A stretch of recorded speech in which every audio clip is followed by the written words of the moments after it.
அதனால் நீங்கள் வந்து அது ஆணாக இருக்கட்டும் பெண்ணாக இருக்கட்டும், நீங்கள் வரன் பார்க்கக்கூடியவங்களாக இருந்தீங்கன்னா கண்டிப்பாக உங்களுக்கு திருமண வாய்ப்புகள் பிரகாசமாக இருக்குதுங்க. இதில் மாற்றம் இல்லை.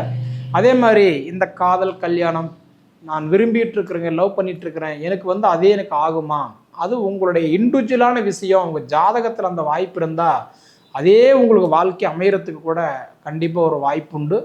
ஆனால் ஒரு விஷயம், இந்த காதல் கல்யாணம் அப்படின்னு போகிறவங்களுக்கெல்லாம் பார்த்தீங்கன்னா, லவ் பண்ணிட்டு இருந்தீங்கன்னா நல்லபடியாக போயிட்டு இருந்தது அப்படின்னா அந்த கல்யாணம் ஆகிற வரைக்கும், பேசி முடிக்கிற வரைக்கும் கண்டிப்பாக நம்மளுடைய வாய் வச்சுட்டு நம்ம கம்மிட்டு இருக்கணும். ஏன்னா நம்ம வாய் நமக்கு எதிரியாக மாறிடும். உங்களுடைய ஜாதகம் அதுக்கு தகுந்த மாதிரி சப்போர்ட் பண்ணுதான்றதை மட்டும் நீங்கள் பார்த்துக்கோங்க. சனி பயிற்சின்றது பார்த்தீங்கன்னா 95% துலா ராசிக்காரங்களுக்கு ரொம்ப ரொம்ப ரொம்ப டாப்பில் இருக்குதுன்னு சொல்லலாம். சனி பயிற்சி நல்லா இருக்குது உங்களுக்கு, சரிங்களா? அதே மாதிரி நான் ஆல்ரெடி சொல்லியிருந்தேன், சுக்கிரனும் உங்கள் ராசிக்கு அதிபதியும் உங்களுக்கு நல்ல இடத்துல இருந்து உங்களுக்கு கண்டிப்பாக அதாவது வந்து சப்போர்ட் பண்ணுறாரு, சரிங்களா? இப்படி இருக்கும்போது அடுத்தது அந்த 8ஆம் இடம். பொதுவாக ஒரு மனிதனுக்கு இடம் வாங்கணும், வீடு கட்டணும், சொத்து அதாவது இதெல்லாம் கிரை பண்ணணும், இந்த மாதிரி ஒரு மண்மனை சார்ந்த விஷயங்கள் நமக்கு நல்லா இருக்கணும்னா முதல்ல ஒரு மனிதனுக்கு 8ஆம் இடம் நல்லா இருக்கணும். இப்போ நாம் பார்க்கக்கூடிய ஒரு தலைப்பு அப்படின்னு பார்த்தீங்கன்னா, ஜூன் மாதத்துக்கு உண்டான மாத பலன்களை பற்றி தான் இந்த காணொலியில் பார்த்துட்ருக்குறோம். இந்த 2025 வரக்கூடிய இந்த ஜூன் மாதம், அதாவது துலா ராசியில் பிறந்தவங்களுக்கு சாதகமாக இருக்க போகிறாரா அல்லது பாதகமாக இருக்க போகிறாருன்றதை பற்றி தான் இந்த காணொலியில் பார்த்துட்ருக்குறோம். கிட்டத்தட்ட துலா ராசிக்காரங்களுக்கு தான் எனக்கு தெரிஞ்சு இப்போ ஒரு ஜாக்பாட் ராசின்னு நான் சொல்லுவேன். ஏன்னா நீங்கள் எந்த உடைய ஃபேஸ்புக்காக இருக்கட்டும், இன்ஸ்டாகிராம் ஆகட்டும், அதாவது நீங்கள் வந்து யூடியூப்பாக இருக்கட்டும், நீங்கள் எந்த லைனில் போய் பார்த்தாலும் துலா ராசிக்கு அப்படி இருக்குது இப்படி இருக்குதுன்னு சொல்லுவாங்க. இது எல்லாமே மறக்க முடியாத ஒரு உண்மை தான். ஏன் நம்ம அப்படி சொல்கிறோம் அப்படின்னா, அதாவது ஆல்ரெடி அடிப்படை அப்படின்னு நம்ம எடுத்துக்கிட்டோம்னா 3 கிரக பயிற்சி இந்த 2025 ஆனது. இது எல்லாருக்குமே தெரியும். அந்த 2025 நடந்த இந்த 3 கிரக பயிற்சியுமே உங்களுக்கு சூப்பராக இருக்குது. இது அது போக இந்த மாதமும் பார்த்தீங்க அப்படின்னா உங்களுக்கு நல்ல பலன்களை கொடுக்குற இடத்துக்கு வந்துட்டார். முதல்ல இந்த மாத பலன்களை முதல்ல நம்ம பார்க்கலாம். அப்படி பார்த்தீங்கன்னா உங்களுடைய அதாவது ராசிக்கு துலா ராசிக்கும் அடுத்தது இந்த ரிஷப ராசிக்கும் அதிபதி யாருன்னு பார்த்தீங்கன்னா சுக்கிர பகவான். பொதுவாகவே சுக்கிரன் அப்படின்னா யார்? அதிர்ஷ்டக்காரகன். திடீர் அதிர்ஷ்டத்தை கொடுக்கறது சுக்கிரன் தான். பொதுவாக நம்ம நிறைய பேர் பார்த்துருப்போம், ஒரு 6 மாதத்துக்கு முன்னாடி பார்த்தா ரொம்ப கஷ்டப்பட்டுட்டு இருந்திருப்பாங்க. அதனால் நீங்கள் வந்து அது ஆணாக இருக்கட்டும் பெண்ணாக இருக்கட்டும், நீங்கள் வரன் பார்க்கக்கூடியவங்களாக இருந்தீங்கன்னா கண்டிப்பாக உங்களுக்கு திருமண வாய்ப்புகள் பிரகாசமாக இருக்குதுங்க. இதில் மாற்றம் இல்லை. அதே மாதிரி இந்த காதல் கல்யாணம் நான் விரும்பிட்டு இருக்கிறேங்க, லவ் பண்ணிட்டு இருக்கிறேன், எனக்கு வந்து அதே எனக்கு ஆகுமா, அது உங்களுடைய இண்டிவிஜுவலான விஷயம். உங்கள் ஜாதகத்தில் அந்த வாய்ப்பு இருந்தால் அதே உங்களுக்கு வாழ்க்கை அமையறதுக்கு கூட கண்டிப்பாக ஒரு வாய்ப்பு உண்டு. ஆனால் ஒரு விஷயம், இந்த காதல் கல்யாணம் அப்படின்னு போகிறவங்களுக்கெல்லாம் பார்த்தீங்கன்னா, லவ் பண்ணிட்டு இருந்தீங்கன்னா நல்லபடியாக போயிட்டு இருந்தது அப்படின்னா அந்த கல்யாணம் ஆகிற வரைக்கும், பேசி முடிக்கிற வரைக்கும் கண்டிப்பாக நம்மளுடைய வாய் வச்சுட்டு நம்ம கம்மிட்டு இருக்கணும். ஏன்னா நம்ம வாய் நமக்கு எதிரியாக மாறிடும், சரிங்களா? அப்படி பார்த்தீங்கன்னா உங்களுக்கு சுக்கிர பகவான் வந்து 7ஆம் இடத்துல இருக்கிறது திருமணத்துக்கு ஒரு அருமையான ஒரு வாய்ப்பு கண்டிப்பாக இந்த மாதம் நல்லா இருக்குதுங்க. அதே மாதிரி பார்த்தீங்க அப்படின்னா 6ஆம் இடத்துல சனி பகவான் இருக்கிறார். 6ஆம் இடம்ன்றது வந்து பார்த்தீங்க அப்படின்னா ரோகச்சனியாக இப்போ வந்திருக்கிறார். கிட்டத்தட்ட இந்த மார்ச் 29 வந்து சனி பயிற்சியானார் பார்த்தீங்களா, உங்களுக்கு பஞ்சம சனியாக இருந்து இப்போ வந்து பார்த்தீங்கன்னா உங்களுக்கு அதாவது ரோக சனியாக வந்திருக்கிறார். கிட்டத்தட்ட 95% உங்கள் தொழில் மாற்றத்தை பார்க்க போகிறீங்க. கண்டிப்பாக உங்களுக்கு இதுக்கு முன்னாடி வேலை செய்துக்கிட்டு இருந்திருப்பீங்க, ஆனால் சம்பள உயர்வோ ப்ரமோஷனோ முன்னேற்றம் இல்லாத இருந்திருப்பீங்க. ஆனால் இதுக்கு மேலே உங்களுக்கு அந்த தொழில் மாற்றங்கள் நீங்கள் பார்க்கலாம். அந்த இடத்துல உங்களுக்கு நல்ல மதிப்பு மரியாதை, இல்லை நீங்கள் ஒரு முதலாளியாக இருந்து ஒரு பிஸ்னஸ் பண்ணிகிட்ருக்கீங்க, அதாவது ஒரு தொழில் செய்துட்ருக்கீங்க அப்படின்னா உங்ககிட்ட வேலை செய்கிறவங்களை கண்டிப்பாக நீங்கள் நல்லபடியாக கவனித்து பார்த்துக்கிட்டீங்க அப்படின்னா கண்டிப்பாக, ஏன்னா அவங்க தான் நமக்கு தெய்வம், அவங்க தான் நமக்கு சாமி. ஏன்னா அவங்க கரெக்டாக வேலை செஞ்சு ஒர்க் பண்ணால் தான் நம்ம 4 காசு பார்க்க முடியும். அதனால் நம்ம வந்து கண்ணுக்கு தெரியாமல் சாமிக்கு மதிப்பு மரியாதை கொடுக்கறத விட கண்ணுக்கு தெரிஞ்சு நம்மக்கிட்ட வேலை செய்கிற லேபர்களுக்கு மதிப்பு மரியாதை கொடுத்தோம்னா இந்த சனி பகவான் நிச்சயமாக உங்களுக்கு வந்து ரோகஸ்தானத்தில் இருக்கிறதுனால உங்களுக்கு தொழில் மேம்படும், தொழில் வளர்ச்சி பார்க்கலாம், தொழிலில் வந்து ஒரு இம்ப்ரூவ்மெண்ட் தெரியும் உங்களுக்கு. அதாவது நம்மளால் வந்து ஒரு கிணத்துல போட்ட கல் மாதிரி இருந்தோம், ஒன்றுமே பண்ண முடியல, ஏதாவது சாதிக்க முடியுமா அப்படின்னா இது வரைக்கும் பழக்கமில்லாத பாதையில் நீங்கள் பயணம் பண்ணின மாதிரி கொஞ்சம் கரடமுரடாக இருந்தது, இப்போ இதுக்கு மேலே நீங்கள் பழக்கப்பட்ட பாதையில் பயணம் பண்ணுற மாதிரி சூப்பராக இருக்க போகுது. அதனால் இந்த சனி பயிற்சி அப்படின்னு பார்த்தீங்கன்னா உங்களுக்கு அதாவது ரோக சனியாக வந்திருக்கிறதுனால 95% வண்டி வாகனம் வாங்குகிற யோகம், வீடு வாசல் கட்டுற பாக்கியம், இடம் வாங்கி கிரயம் பண்ணக்கூடிய ஒரு அதிர்ஷ்டம், அதே மாதிரி வராத சொத்து கண்டிப்பாக வரக்கூடிய ஒரு நேரம், இது எல்லாமே இப்போ இருக்குது. இதனால் பார்த்தீங்க அப்படின்னா உங்களுடைய ஜாதகம் அதுக்கு தகுந்த மாதிரி சப்போர்ட் பண்ணுதான்றதை மட்டும் நீங்கள் பார்த்துக்கோங்க. சனி பயிற்சின்றது பார்த்தீங்கன்னா 95% துலா ராசிக்காரங்களுக்கு ரொம்ப ரொம்ப ரொம்ப டாப்பில் இருக்குதுன்னு சொல்லலாம். சனி பயிற்சி நல்லா இருக்குது உங்களுக்கு, சரிங்களா? அதே மாதிரி நான் ஆல்ரெடி சொல்லியிருந்தேன், சுக்கிரனும் உங்கள் ராசிக்கு அதிபதியும் உங்களுக்கு நல்ல இடத்துல இருந்து உங்களுக்கு கண்டிப்பாக அதாவது வந்து சப்போர்ட் பண்ணுறாரு, சரிங்களா? இப்படி இருக்கும்போது அடுத்தது அந்த 8ஆம் இடம். பொதுவாக ஒரு மனிதனுக்கு இடம் வாங்கணும், வீடு கட்டணும், சொத்து அதாவது இதெல்லாம் கிரை பண்ணணும், இந்த மாதிரி ஒரு மண்மனை சார்ந்த விஷயங்கள் நமக்கு நல்லா இருக்கணும்னா முதல்ல ஒரு மனிதனுக்கு 8ஆம் இடம் நல்லா இருக்கணும். அதே மாதிரி நம்மளோட ஹெல்த்து நல்லா இருக்கணும்னா கூட அந்த 8ஆம் இடம் தான் நல்லா இருக்கணும். அந்த 8ஆம் இடத்துல தான் இப்போ சூரிய பகவானும் புதன் பகவானும் ஒன்றா சேர்ந்து அந்த புதன் ஆதித்ய யோகம் பெற்று உங்களுக்கு 8ஆம் இடத்துல இருக்கிறதுனால குறிப்பாக இந்த ஜூன் மாதம் 6 தேதிக்குள்ளார இந்த இடம் பிரச்சனைக்கு சம்மந்தப்பட்ட விஷயங்கள் நீங்கள் எதிர்பார்த்தீங்கன்னா உங்களுக்கு கண்டிப்பாக அந்த காரியம் சக்ஸஸ் ஆகும்.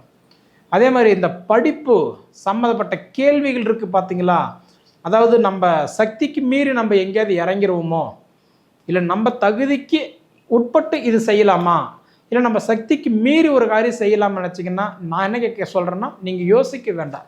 உங்கள் சக்திக்கு மீறியே நீங்கள் நல்ல ஒரு ஸ்கூல்லையோ அதாவது நல்ல ஒரு படிப்பு நீங்கள் கொடுத்தீங்க அப்படின்னா கண்டிப்பாக நீங்கள் அதில் ஜமாளித்து வெளியில் வந்துடுவீங்க. அதனால் அந்த குழப்பம் வேண்டாம். ஏன்னா புதன் ஆதித்ய யோகம் இருக்கிறதுனால கிட்டத்தட்ட உங்களுக்கு அதுவும் 8ஆம் இடத்துல குறிப்பாக இருக்கிறதுனால கல்வி சார்ந்த விஷயம், மண்மனை சார்ந்த விஷயங்களும் கண்டிப்பாக உங்களுக்கு இந்த பிரபஞ்சம் ஒரு நல்ல சப்போர்ட்டிவாக கொடுக்க போகுதுன்றதுல மாற்றமே இல்லை, சரிங்களா? அதே மாதிரி பார்த்தீங்க அப்படின்னா அந்த 6ஆம் தேதிக்கு மேலே இன்றைக்கி வந்து பார்த்தீங்கன்னா 22ஆம் தேதி வரைக்கும் பார்த்தீங்கன்னா புதன் பகவான் போய் தன் சொந்த வீட்டில் உட்காந்துருவார், 9ஆம் இடத்துல உட்காந்துருவார்.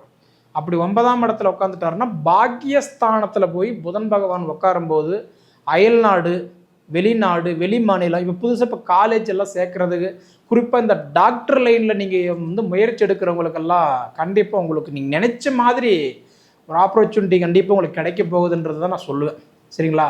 ஏன்னா அந்த மருத்துவ சார்ந்த படிப்பு எடுக்கிறவங்களுக்கு இந்த டைம் சூப்பராக இருக்குன்னு நம்ம சொல்லலாம், சரிங்களா? அதே மாதிரி வந்து பார்த்தீங்கன்னா மொத்தம் கல்விக்கு நல்ல ஒரு தரமான ஒரு மாதம் இந்த மாதம் கண்டிப்பாக வேலை செய்யும், சரிங்களா? அதே மாதிரி பார்த்தீங்கன்னா சூரிய பகவான் இப்போ உங்களுக்கு 8ஆம் இடத்துல இருக்கிறாருன்னு சொன்னோம் பார்த்தீங்களா, கரெக்டாக இந்த ஜூன் மாதம் கரெக்டாக சரி பாதி 15 தேதி வரைக்கும் அவர் 8ஆம் இடத்துல இருப்பார். அதே மாதிரி நான் சொன்ன மாதிரி இடம், படிப்பு, ஹெல்த்துக்கு நல்லா சப்போர்ட் பண்ணுவார். 15 தேதிக்கு மேலே பார்த்தீங்க அப்படின்னா ஒரு 9ஆம் இடத்துக்கு போயிடுவார், மிதுன ராசிக்கு போயிடுவார். சூரிய பகவான் மிதுன ராசிக்கு போகும்போது கண்டிப்பாக என்ன பண்ணுவார்னா அப்போ உங்களுடைய அதாவது அந்த பணம் பரிமாற்றம், ரெண்டாவது நீங்கள் ஒரு லோன் போட்டிருக்கிறீங்க, ஒரு சீட்டு போட்டிருக்கிறீங்க, ஒரு பணம் எதிர்பார்க்குறீங்க, இல்லை ஒன்று விற்றா தான் நம்ம சமாளிக்க முடியும், இல்லை நம்ம ஒரு அமௌண்ட் கொடுத்துருக்குறோம் வெளியில் அது வருமா, இது மாதிரி ஒரு எதிர்பார்ப்புகள் இருந்ததுன்னா கண்டிப்பாக உங்களுக்கு அது நடக்கிறதுக்கு வாய்ப்பு உண்டு. இது எல்லாருக்கும் நம்ம ஒரே மாதிரி சொல்ல முடியாதுங்க. உங்கள் ஜாதகத்தில் அந்த மாதிரி சப்போர்ட் பண்ணிச்சுன்னா அது உடனே வரும். ஒரு சிலருக்கு ஜாதகம் நேரம் கெட்டு போயிருந்தால் கொஞ்சம் லேட்டாக தான் கிடைக்கும். அதனால் நம்ம ஜாதகமும் நல்லா இருக்கணும். அந்த மாதிரி 9ஆம் இடத்துல சூரியன் போய் உட்காந்துட்டாருன்னா உங்களுக்கு ஓரளவுக்கு நல்லாவே இருக்கும். அதே மாதிரி செவ்வாய் 10 பேர் நீச்சம் அடைஞ்சிருக்கிறாரு. பொதுவாக செவ்வாய் பகவான் போய் 10ஆம் இடத்துல போய் நீச்சம் அடைஞ்சதுனால அதாவது கணவன் மனைவிக்குள்ளார, அண்ணன் தம்பிகளுக்குள்ளார, அக்கா தஞ்சுகளுக்குள்ளார, மெயின் உறவுகளுக்குள்ளார சின்ன சின்ன வாக்குவாதங்கள், சின்ன சின்ன குழப்பங்கள் கிட்டத்தட்ட ஒரு 2 மாதம் 2.5 மாதமாகவே. ஏன்னா அந்த செவ்வாய் பகவான் வந்து கடகராசி மிதுன ராசி, கடகராசி மிதுன ராசி மாதிரி செவுத்துல அடிச்சு பந்த மாதிரி இங்கிட்டு அங்கிட்டு இங்கிட்டு அங்கிட்டுன்றது கட்டான்றதை கொஞ்சம் அப்படியே அல்லாடிட்டு இருக்கிறதுனால உங்கள் மைண்டு ஒரு ரிலாக்ஸாக இல்லை. குறைஞ்சது ஒரு 2 மாத காலமாகவே என்ன பண்ணலாம், ஏது பண்ணலாம், இப்படி போகலாமா, அப்படி போகலாமா, என்ன செஞ்சால் நல்லாயிருக்கும், அந்த மாதிரி சில கேள்விகளெல்லாம் இருக்குங்க, சரிங்களா? அந்த மாதிரி பார்த்துட்டிங்க அப்படின்னா துலா ராசிக்காரங்களுக்கு அதாவது இந்த 6ஆம் தேதி அன்னைக்கு பார்த்தீங்கன்னா 2 பெயர்ச்சி. புதன் பகவான் வந்து ரிஷபத்திலிருந்து மிதுனத்துக்கு மாறுறாரு. அதே மாதிரி செவ்வாய் பகவான் வந்து கடகத்திலிருந்து சிம்மத்துக்கு மாறுறாரு. இந்த 2 பெயர்ச்சி 6ஆம் தேதி அன்னைக்கு நடக்குது. இது 2மே உங்களுக்கு ஒரு ஃபேவராக தான் இருக்கும். ஏன்னா கிட்டத்தட்ட 10ஆம் இடத்துல இன்னைக்கு வந்து செவ்வாய் இருக்கிறதுனால ஒரு சிலருக்கு தொழிலுக்கு கொஞ்சம் பாதிப்பு. அதாவது எப்படி சொல்கிறதுனா கொஞ்சம் குழப்பம். அதுலேருந்து கொஞ்சம் வெளியில் வந்துடுவீங்க 6 தேதிக்கு மேலே. சரிங்களா? அதே மாதிரி அடுத்தது வந்து பார்த்தீங்க அப்படின்னா உங்களுக்கு புதன் பகவான் 8ஆம் இடத்துல சூரியன் 8ஆம் இடத்துல இருக்கிறதுனால நினச்சோன்னா இந்த மாதிரி காலகட்டங்கள் வந்து குலதெய்வத்தினுடைய வழிபாடு புதன் ஆதித்ய யோகத்தில் குலதெய்வத்தினுடைய வழிபாடு உங்களுக்கு ஓரளவுக்கு நல்ல மன நிம்மதி கொடுத்துருவார். குழப்பத்திலேருந்து வெளியில் வந்துடுவீங்க. ஏன்னா நிறைய கேள்விகள் உங்கள் மனசில் இருக்குது. சொல்கிறவங்கெல்லாம் நல்லா தான் இருக்குதுன்னு சொல்கிறீங்க. இடம் வாங்குவீங்க, வீடு கட்டுவீங்க, தொழில் செய்வீங்க, வண்டி வாகனம் வாங்குவீங்க, நல்லா இருப்பீங்க. எந்த யூடியூப் சேனல் பார்த்தாலும் நல்லா இருக்குதுன்னு தான் சொல்கிறீங்களே தவிர எனக்கு நல்லா இல்லையே அப்படின்னா துலா ராசியில் பிறந்தவங்க இன்றைக்கி 10-12 கோடி பேர் 15 கோடி பேர் இருக்கிறாங்க. நம்ம எல்லாருமே நல்லா இருக்கு நம்ம சொல்ல முடியுங்களா? அந்த மாதிரி பார்த்தீங்கன்னா இந்த 2025 அதாவது மார்ச் 29ஆம் தேதி சனி பெயர்ச்சினார் பார்த்தீங்களா? அந்த சனி பெயர்ச்சி உங்களுக்கு ரோகச்சனியாக வந்ததுனால 95% உங்களுக்கு நன்மை கொடுத்துருக்கிறாரு. அது பரவாயில்லை. அடுத்தது பார்த்தீங்க அப்படின்னா உங்களுக்கு இப்போ குரு பகவான் 8ஆம் இடத்துல இருந்த குரு பகவான் 9ஆம் இடத்துக்கு போயிட்டார். அதாவது பாக்கிய குருவாக வந்திருக்கிறாரு. இது அதை விட ஒரு சிறப்பான ஒரு நேரம். குரு பகவான் வந்து 9ஆம் இடத்துக்கு பாக்கிய குருவாக வந்ததுனால 3 விஷயங்கள் நீங்கள் எதிர்பார்க்கலாம். ஒன்று, அதாவது கடன் பிரச்சனை கழுத்து பிடிக்கிற மாதிரி இருந்தால் கூட அதிலிருந்து நீங்கள் ரிலீஸ் ஆகி வெளியில் வந்து ஃப்ரீயாக இருக்கலாம். ஏன்னா ஏதோ ஒரு சூழ்நிலையில் உங்களுக்கு அது ஒரு டைம் கிடைக்கும். சரிங்களா? 2வது பார்த்தீங்க அப்படின்னா பண வரவு கிடைக்கும். ஏதோ ஒரு சுச்சுவேஷனில் அதாவது அம்மா வகையில் பணம் வரலாம், மனைவி வகையில் வரலாம், விட்ட காசு வரலாம். ஏன்னா நீங்கள் ஒரு இடம் லாக்கான விஷயங்கள் கூட உங்களுக்கு திருப்பி கிடைக்கலாம். அதனால் பண வரவு கிடைக்கும். 3வது, கஞ்சி குடித்தா கூட ஒரு சந்தோஷமான வாழ்க்கையை கொடுக்குறவர் தான் இந்த பாக்கிய குரு. இதில் நிறைய பேருக்கு அந்த குழந்தை பாக்கியம் இல்லாமல் இருந்திருப்பீங்க. அதாவது ஆசைக்கு பெண் இருக்குதுங்க, என் வம்சத்தை ஆள்றதுக்கு ஆண் இல்லை, என் வம்சத்தை ஆள்றதுக்கு ஆண் இருக்குது, எனக்கு ஆசைக்கு பெண் இல்லைங்கன்னு சொல்கிறவங்களுக்கு கூட பாக்கிய குரு உங்களுக்கு புத்திர செல்வத்தை கொடுத்துருவார். உங்கள் ஜாதகத்தில் 5ஆம் இடம் மட்டும் நல்லா இருக்குதுன்னு பாருங்கள். ஏன்னா 5ஆம் இடம் தான் புத்திரஸ்தானம். அந்த புத்திரஸ்தானத்தில் ராகுவோ கேதுவோ இருந்தால் கடுமையான புத்திர தோஷம், சனியோ குருவோ இருந்தால் தாமதப்படுத்துவார், ஆனால் கொடுத்துருவார். அதனால் 5ஆம் இடம் நல்லா இருக்கா அது முதல்ல நீங்கள் பார்த்துக்கோங்க. சரிங்களா? அதே மாதிரி பார்த்தீங்கன்னா பஞ்சம ராகு பகவான் வந்து பார்த்தீங்கன்னா 80% உங்களுக்கு வளர்ச்சி கொடுக்குறாரு. கிட்டத்தட்ட பஞ்சம ராகு நீர், நெருப்பு, பூமி, ஆகாயம், காற்று, இந்த பஞ்சபூதத்துக்கு உண்டான பஞ்சம ராகு வந்திருக்கிறார். அப்படின்னா உங்களுக்கு நிச்சயமாக உங்களுக்கு இந்த ராகு கேதுடைய பயிற்சி ரொம்ப ரொம்ப ரொம்ப அருமையாக இருக்குதுங்க. சரிங்களா? கேது பகவான் வந்து லாப கேதுவை வந்திருக்கிறார். இதுக்கு முன்னாடி 4 காசு வீட்டில் இல்லாமல் சிரமப்பட்டு இருந்திருப்பீங்க. ஆனால் இதுக்கு மேலே கண்டிப்பாக உங்களுக்கு கேட்குற இடத்துல பணம் கிடைக்கும். நீங்கள் நினச்ச மாதிரி இருக்கலாம். ஏன்னா உங்களுக்கு ராகு கேது அதை விட ஃபேவராக இருக்குதுங்க. ஏன்னா உங்களுக்கு பஞ்சம ராகு லாப கேது. அப்போ ராகு கேது பயிற்சி 80% நல்லா இருக்குது. அதே மாதிரி குரு பகவான் பாக்கிய குரு 90% நல்லா இருக்குது. சனி பகவான் ரோக சனியாக இருக்கிறதுனால பார்த்தீங்கன்னா 95% நல்லா இருக்குது. அப்போ இந்த 3 கிரக பயிற்சியும் அதே மாதிரி பார்த்தீங்கன்னா உங்களுக்கு வந்து உங்கள் ராசிக்கு அதிபதி சுக்கிர பகவான் 7ஆம் இடத்துல உட்காந்துருக்கக்கூடிய காலகட்டமும் அதே மாதிரி பார்த்துட்டிங்க அப்படின்னா மற்றது இந்த நேரத்தில் வந்து பார்க்கும்போது சனி பகவான் உங்களுக்கு வந்து 6ஆம் இடத்துல உட்காந்து இன்னைக்கு கிரக பரிமாற்றம் மாதிரி. ஏன்னா குரு வீட்டில் வந்து பார்த்தீங்கன்னா சனி உட்காந்துருக்கிறாரு. அந்த சனி பகவான் யார், அதாவது குரு பகவான் வந்து பார்த்தீங்கன்னா புதன் பகவான் தன்னுடைய பிள்ளை வீடு சொல்லக்கூடிய மிதுன ராசியில் உட்காந்து நிச்சயமாக பார்க்கும்போது துலா ராசிக்கு அதிபதி உங்கள் ராசி பார்க்குறாரு. சரிங்களா? குரு வீட்டில் சனி உட்காந்து இன்னைக்கு அந்த சனி பகவான் வந்து பார்க்கும்போது நிச்சயமாக உங்களுக்கு பார்வை பார்க்குறது மட்டும் இல்லை. ஏன்னா குரு பார்வை அப்படின்னா 5, 7, 9. அப்போ அந்த 5ஆம் இடத்தை தான் உங்கள் ராசின்றதை பார்க்குறாரு. கரெக்டாக மிதுன ராசியிலிருந்து 5ஆம் இடமா துலா ராசி, 7ஆம் இடமா தனுசு ராசி, 9ஆம் இடமா கும்பராசி. இந்த குரு பகவான் 3 ராசி பார்க்குறாரு. அந்த குரு பகவான் மெயினாக உங்களை பார்க்குறாரு. அது 5ஆம் இடமா பார்க்குறாரு. புத்திரஸ்தானம் பூர்வ புண்ணியஸ்தானத்தை பார்க்குறாரு. அதனால் உங்களுக்கு நிச்சயமாக இந்த 3 கிரக பயிற்சி இந்த காலகட்ட துலா ராசிக்காரங்களுக்கு கண்டிப்பாக நீங்கள் எதிர்பார்க்குறதை விட நான் சொல்கிறது 1%னா 100% சேர்த்தே உங்களுக்கு நல்ல சப்போர்ட் பண்ணுவார். இதுதான் உங்களுக்கு துளாராசிக்காரர்கள். 12 ராசிக்காரங்களுக்கு யாருக்கு ஜாக்பாட் அடிச்சிருக்குதுன்னு கேட்டால் துளாராசிக்காரங்களுக்கு தான். சரிங்களா? இது நீங்கள் அனுபவித்து பார்த்து என்னன்றது சொல்லுங்கள். சரிங்களா?